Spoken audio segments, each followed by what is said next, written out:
Depth, subtext, strong thematic arcs, meaningful visuals, compelling characters. Oh wait, we're talking about flip-flappers.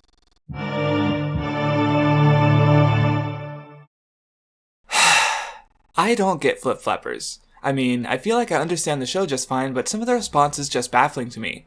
Flip-flappers doesn't bury its themes deeply as much as it shoves them in your face. And when I take a look to find an explanation for the parts of the show I'm apparently missing, I am never satisfied. Let me give an example by looking at flip-flappers as a coming-of-age story. I would define a coming-of-age story as one in which the young protagonist undergoes a character arc pushing them to maturity, but flip-flappers doesn't really fulfill that idea. I don't see any themes of maturity because flying in the face of that idea is Paprika. Specifically from a very important interview with the director Kiyotaka Oshimiya. He talks about how Paprika is the ideal figure because of her childish innocence, which she preserves over the course of the show. She's even aged down from adulthood to drive it home. Yet her childish love of adventure and will to dodge responsibility is never called into question. Not only does she fail to mature any, but none of Kokona's development felt like it was about maturity as much as it was about the relationship between her and Paprika. For starters, Kokona and Paprika are clearly designed to complete each other. Normally, Kokona has brownish-orange eyes and blue hair, while Paprika has blue eyes and orange hair. When Super Saiyan, Paprika has blue hair and purple eyes, while Kokona has purple hair and blue eyes. When flip-flopping, Paprika has pink eyes and blue hair, while Kokona has pink hair and blue eyes. That is to say, the colors of one of the main characters is taken to the other, and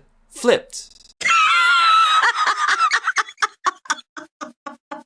If Flip-Flappers really is a coming-of-age story, then all it really requires to be one is the young main character who undergoes any kind of character development, which isn't really much of a coming-of-age story at all. But what I think Flip-Flappers is about is love, friendship, and understanding because it's firmly placed into so many facets of the show. Every time Paprika mistakes Kokona for someone else, calling her Mimi or Iro, Kokona becomes frustrated, feeling that Paprika's choice to bring her on these adventures might have been arbitrary, thus cheapening the relationship when it's really never anything more than a flimsy misunderstanding. Their troubles in understanding each other are represented mechanically in the world through their impedance rating, which measures how synchronized their feelings are to each other, which in turn affects their entry into the pure illusion, separating them if they aren't in sync. Excluding in episode 9 where they weren't separated at all despite being mid-argument. But the conflict of that illusion is resolved when the two reconcile, once again driving home the idea of Flip-Flappers being about relationships, because that same episode also has Yayaka coming to odds with the other antagonists due to her friendship with Kokona. And most importantly is the final conflict of the show where Mimi wants to protect Kokona from the danger of being hurt by those close to you, shielding her from Paprika and everyone else. But of course getting hurt is part of interacting with others, so yeah,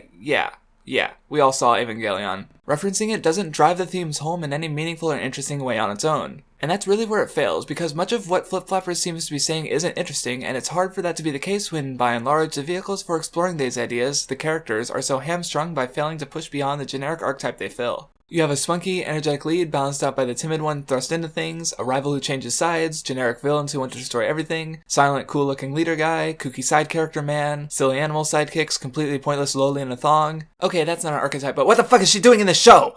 You'd think a series that spends so much time literally in the heads of its characters would try to make them interesting, but these worlds ultimately say little. Uxkul is just a rabbit, so his world is less defined, there's imposing imagery of the vacuum he was just sucked into, and he himself looks cooler. That's it. Stuff looks weird, vacuums are scary, and he has an inflated self-image that never comes into play because after this episode he might as well not be in the show. The world does look pretty neat, but he's just a rabbit, and the other worlds say just as much about the other characters as this one does. Despite the much vaster complexity of a human, their minds are boiled down to a mere one or two ideas. Iroha's world has an oil painting texture and spiderweb imagery, but far more information is directly fed to us when Paprika and Kokona go through the gate into her memories. Spending so much time on a largely irrelevant character does give some world building and establishing that people can drudge up their subconsciouses from their pure illusion and trade places with them, which comes into play later. But in showing such a wildly different side of that character, neither half of Mimi having any real connecting personality, they might as well not be the same character at all. What does Kokona's pure illusion really say about her? It takes the form of her town, all she's known her whole life, now completely vacant excluding Paprika. Paprika is the intruder into Kokona's life, but here she takes many forms because Kokona doesn't really understand her and thus doesn't know where to place her.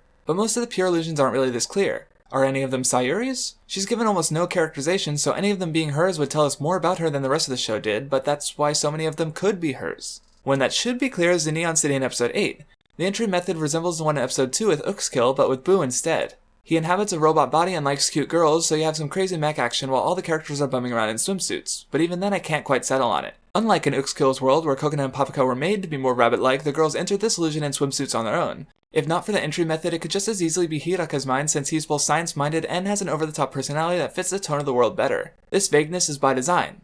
In the interview, Oshiyama states that he and the show's creators have some sense of which illusion belongs to who, but it sounds like it's intentionally made not to be clear-cut. And with that vagueness comes more ability for debate and discussion, but it surrounds a wispy core that lacks any real substance. I admit I don't really like the show, but I don't really dislike the show either. The character designs animate well, but their faces aren't really expressive, and while I really don't mind the sexualization, I'm just not a fan of the body type. It tends to do some cool stuff visually, and the ending theme is really cute and I love it.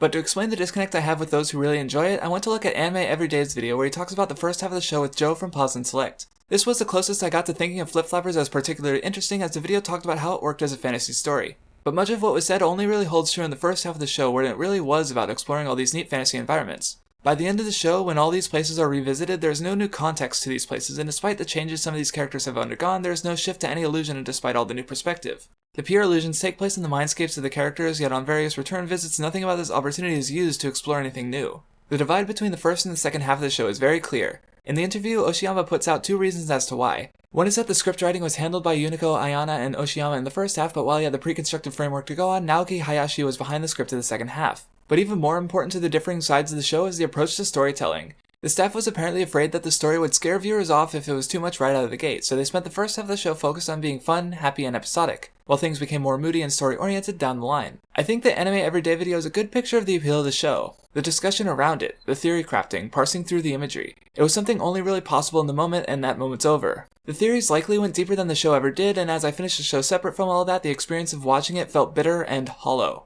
In trying to appeal to everyone by being a fun, cute show on the surface with something meaningful underneath, I found it failing on both counts. Motifs and symbolism were crammed in around a generic plot, but it never really amounts to anything. Cool animation and a yuri romance was put in to appeal to anyone who just wanted to see some cool shit, but while some of the animation is cool, it's not rooted in anything I care about for me to invest myself into, and the yuri elements feel cheap and lazy. It stops being subtext the moment that Paprika and Kokona are yelling about how much they love each other, and that's it. They love each other. That's it. Maybe I'm wrong about Flip Flappers. In fact, I hope I am.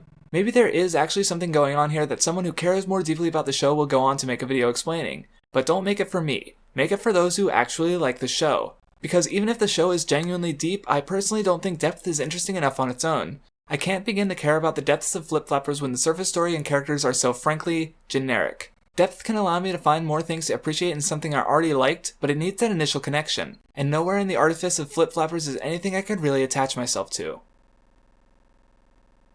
Except that cute as fuck ending theme, god damn!